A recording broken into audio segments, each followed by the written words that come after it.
Good morning. ഇന്ന് രാവിലെ ചേച്ചി വീട്ടിലുണ്ടായിരുന്നില്ലേ, അതുകൊണ്ട് പിങ്കിനെയും കുഞ്ചനെയും സ്കൂൾ ബസ് കയറ്റിയിടാനായിട്ട് പോയി.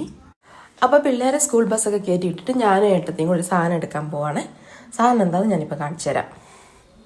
ഇതാണ് നമ്മൾ പറഞ്ഞ സാധനം, കശുവണ്ടി മുളച്ചത്. അപ്പം ഇന്ന് ഇത് വെച്ചിട്ടാണ് കേട്ടോ തോരൻ വെക്കാൻ പോകുന്നത്. ഈ സീസണിൽ വീട്ടിലെല്ലാവരും പല പല കാരണങ്ങൾ കൊണ്ട് ഭയങ്കര തിരക്കിലായിരുന്നേ. അതുകൊണ്ട് നമുക്ക് കറക്റ്റ് ടൈമിൽ കശുവണ്ടി ഒന്നും പറക്കാൻ പറ്റിയില്ല. അതുകൊണ്ട് ഇപ്രാവശ്യം കുറേ കശുവണ്ടി മുളച്ചിട്ടുണ്ടേ.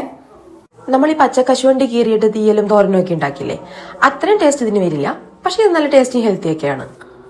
ഇങ്ങോട്ടൊക്കെ കൂടുതലും പച്ചക്കറി വരുന്ന മൈസൂരിൽ നിന്നാണ് കേട്ടോ. മരുന്നടിച്ച പച്ചക്കറി കഴിക്കുന്നതിനേക്കാളും നല്ലതാണല്ലോ നമ്മുടെ വീട്ടിലുള്ള വേലിച്ചീരയും മുരിങ്ങയിലയും കശുവണ്ടി മുളച്ചതൊക്കെ കഴിക്കുന്നത്. കറി വെക്കാനൊന്നും കിട്ടാതെ വരുന്ന ദിവസങ്ങളിൽ ഞാനും ഏട്ടത്തെയും കൂടെ പറമ്പ് മൊത്തം ഒരു റൗണ്ട് കറങ്ങും. ഈ പറമ്പിന്റെ പല പല ഭാഗത്തായിട്ട് ഒരുപാട് സാധനങ്ങൾ അച്ചായി അമ്മച്ചിയും കൂടെ നട്ടു വെച്ചിട്ടുണ്ട് കേട്ടോ.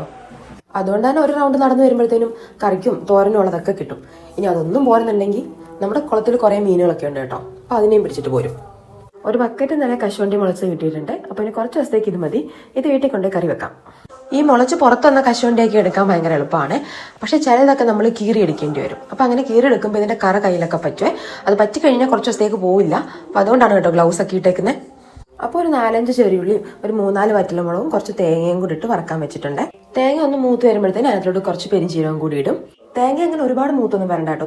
ചെറുതായിട്ടൊന്ന് ബ്രൗൺ കളർ ആകുമ്പോഴത്തേനും നമ്മൾ ഒരു ഇച്ചിരി മുളക് പൊടിയും മഞ്ഞപ്പൊടിയും കൂടെ ചേർത്ത് വാങ്ങും. ഇനി കുറച്ച് എണ്ണ ഒഴിച്ച് കടുക് പൊട്ടിച്ച് കറിവേപ്പില ഇട്ട് സവാള അരിഞ്ഞോട്ടിട്ട് നന്നായിട്ട് വഴറ്റിയെടുക്കാവേ. ഇതിൻ്റെ കൂടെ നമ്മൾ വറുത്ത തേങ്ങനെ ചെറുതായിട്ടൊന്ന് അരച്ചെടുത്തിട്ടുണ്ടായിരുന്നു, അതും കൂടി ഇട്ട് കൊടുക്കാം. അത് നന്നായിട്ട് വഴണ്ട് വരുമ്പോഴത്തേനും നമ്മളുടെ കശുവണ്ടി കീറി വെച്ചേക്കുന്നതോടെ നമ്മൾ ഇടുവാണ്. ഇനി ഇതൊന്ന് അടച്ചു വെച്ച് വേവിക്കാതെ നന്നായിട്ട് വെന്ത് കഴിയുമ്പോൾ ഒരു 1/2 സ്പൂണ് കുരുമുളക് പൊടിയും കൂടി ഇട്ട് കൊടുക്കാം. വേവിക്കാൻ വെക്കുമ്പോൾ തന്നെ ആവശ്യത്തിനുള്ള ഉപ്പും കൂടെ ചേർത്ത് കൊടുക്കണേ. അപ്പം നമ്മുടെ മുളച്ച കശുവണ്ടി കൊണ്ടുള്ള തോരൻ റെഡി ആയിട്ടുണ്ട്. അപ്പോൾ ഇന്നത്തെ വീഡിയോ ഇത്രയേ ഉള്ളൂ.